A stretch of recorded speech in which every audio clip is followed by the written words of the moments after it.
And as we look onto the next one here, principle 17, cause and effect, might have to spend a little more time on this one because I think this is one that um, maybe has, I don't know, maybe confusion is the right word, but created some confusion in chiropractic because that many chiropractors want to take the role of the doctor of cause, that they're trying to find the cause of that person's particular symptom, whether it's their headaches or whatever it might be, that the subluxation is what's causing that. And I think that has really created a lot of confusion in the public of what our real objective is. But nonetheless, the principle of cause and effect is that, right, every effect has a cause and every cause has an effect. And that is absolutely true. But we got to make sure we apply this in the proper context in the right way in chiropractic so we don't mislead the public as to what our objective really is. Any thoughts on Right. that? I think that that's where we perhaps ran into some problems with the original explanation of chiropractic. We understand now that this idea of cause and effect, what we're talking about is the cause of incoordination or a lack of proper function within the body, or uh, this concept of dis-ease, which is what Stevenson talked about in Yes. his original 1927 text, and BJ, obviously Stevenson got most of his material from BJ. Mm-hmm. Uh, so he had a different idea of what cause was and what dis-ease was, and as opposed to disease, which Right. is the presence of something, the presence of certain symptomatic picture, and dis-ease is the absence of something, Mm-hmm. and that absence of ease or coordination, coordinated function, and we make that distinction in discussing chiropractic. So the term cause and effect runs into some real problems, and Right. that will create a lack of understanding of an individual who doesn't understand what cause means, or what we're talking about when we talk about cause. When we're talking about the cause of a subluxation, we're talking about an interference within the nerve system, within the coordinating principle or coordinating function of the human body. And that's the cause of vertebral subluxation. That doesn't mean that there's not other things that are involved in the cause of a disease. That Mm-hmm. may be the cause of dis-ease. And then there we have Right. to make a distinction between dis-ease and disease. And Right. that's something that many chiropractors have not been able to do. Right. And that's the importance of understanding our philosophy, understanding that we're talking about, or Stevenson was talking about, dis-ease. Mm-hmm. And I know that I always had a problem when I wrote something before computers came into being and put the hyphens in. Uh, they would put a hyphen in, and when it was talking about disease, and I had to manually correct that error because I was writing dis-ease, At the end and of the line of the paper, you mean? right. So it looks like you're just continuing the word disease when you didn't mean that. You were putting dis hyphen ease.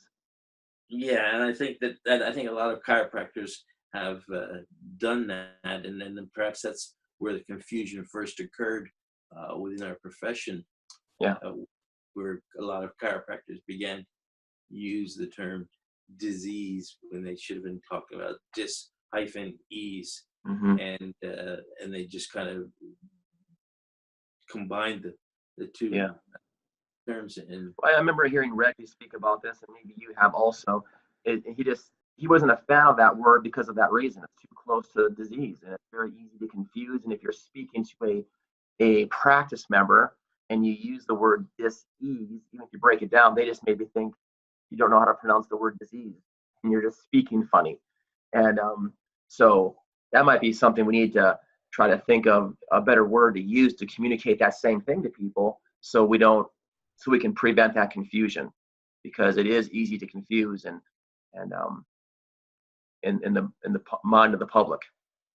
Yeah, that's why. In fact, I've quite often used the term in coordination, Yeah, uh, and of course, I don't know whether it's in coordination or uncoordination is the correct word, but I think that that term in coordination gives us a more clear understanding yeah, than dis-ease. Uh, right. in fact, I think was time when the medical profession was using the term dis-ease also, Mm, and it it would never be. It, I don't think you would ever see that term dis-ease in pluralized uh, dis-eases, yeah, but yet if you use it incorrectly, you could talk about dis-eases. I think that chiropractors have even adopted that term there, and that has kind of led to the confusion of that word. Um, right. And so when we think about this principle as we apply it to the office, we can be doctors of cause, but we're looking for correcting the cause of dis-ease, which is a subluxation, preventing that full expression of life in the body. And period, done, end of story. Nothing beyond that. Whatever else happens once we've corrected that subluxation and have restored proper coordination in the body is out of our control anyway. And and so that's where the line stops. And I, in the office, I love telling people. I do it on my orientation or on my first visit, my consultation. I tell them that in 18 years now of helping thousands of people, I've never healed anybody. That I don't have that ability to do that. I don't have those powers. They kind of always look at me strange at first. And I say, but the good news is your body does. And you see them instantly just sit there and go, oh, that's great. And they realize that there's nothing mysterious going on here. We're just working with a principle that they're already aware of. They know their body's self-healing, but they've never probably had a doctor tell them that before. They've always had the doctor tell them that I'm going to fix you, I'm going to cure you, I'm going to do something to make you better. So just as a maybe practical application of this principle, people love it. They love hearing a doctor tell them, a chiropractor tell them that they can heal them, that only their body can do it.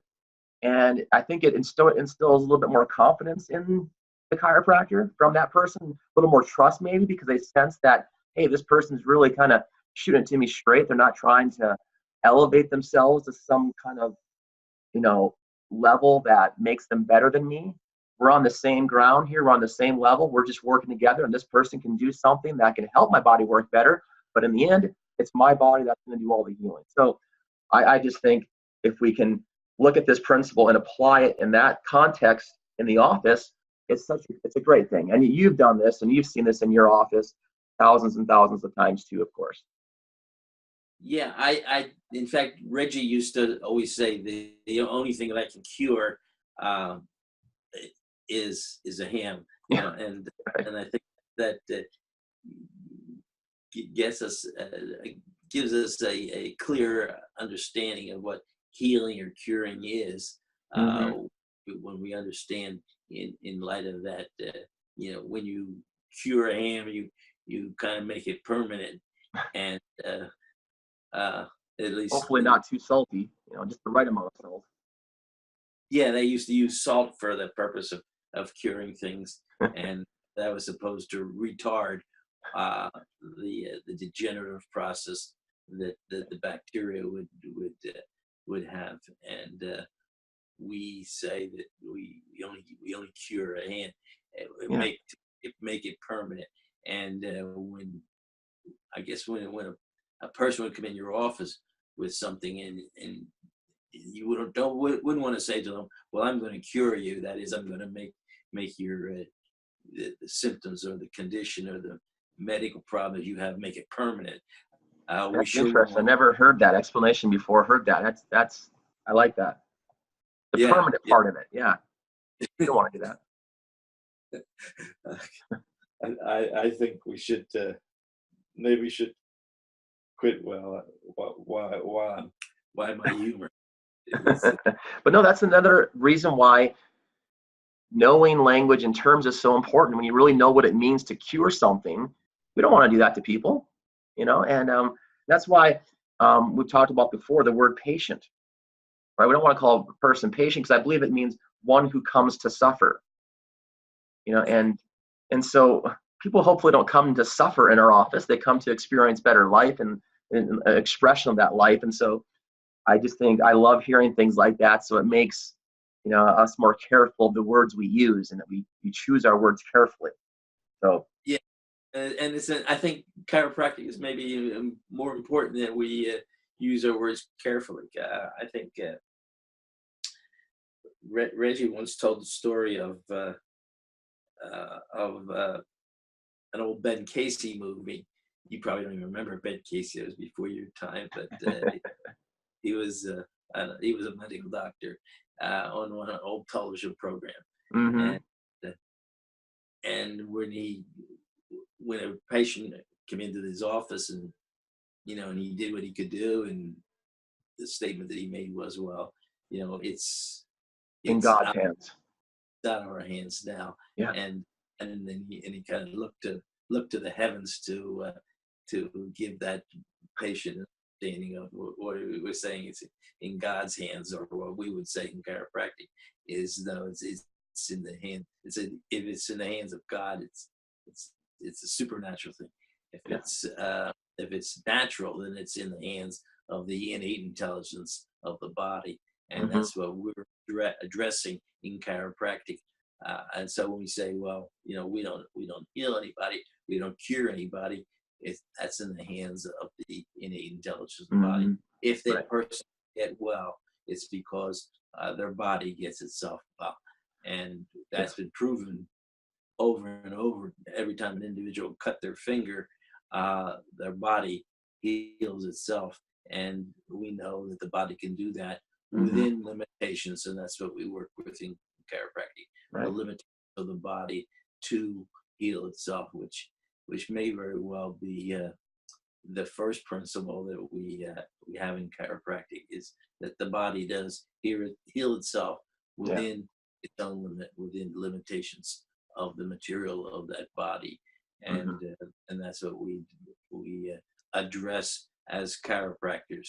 That Yep. doesn't mean that there can't be a supernatural effect, or it can't be uh, hmm affected by a supernatural being Right. means. And I think that the doctors even look at that and say, well, well, I don't know, why you got well, and it could be there's something supernatural occurs, hmm and I believe that occurs too. Yeah. I'm not sure that the doctors are involved in that. I think that may be Yeah. out of our hand, He and doesn't need our help to do that if he wants to. right, that's right. So Well, perfect. So I think that's how we want to think about when we think about the law, or the or principle 17, cause and effect. That's our objective, straight approach to that principle. Our goal here is to address the cause of this hyphen ease in coordination, allow the body to be better coordinated so that the life in it can better express itself in that person's body, and then that's it. So Yeah, and I think that when we say that, that's all that we do, uh, when we realize that's all anybody can do, right. and that's all that we have as an objective as Yes. chiropractors. We don't claim to uh, remove any other cause. Right. That's not our role, and Oh yeah, it's not meant to be said in a minimizing way as if it's insignificant. It's just that's our one and only objective or purpose, but it's a big, huge thing to do for a person. right, and that's just about the only significant thing that we can do for a person Yeah. as chiropractors, and that's all we claim to do, and we're satisfied with being able to do that. And if it takes something else that needs to be done, then that needs to be done by some other person, Yeah. and Absolutely. not what we do. Yep. Perfect. Well said.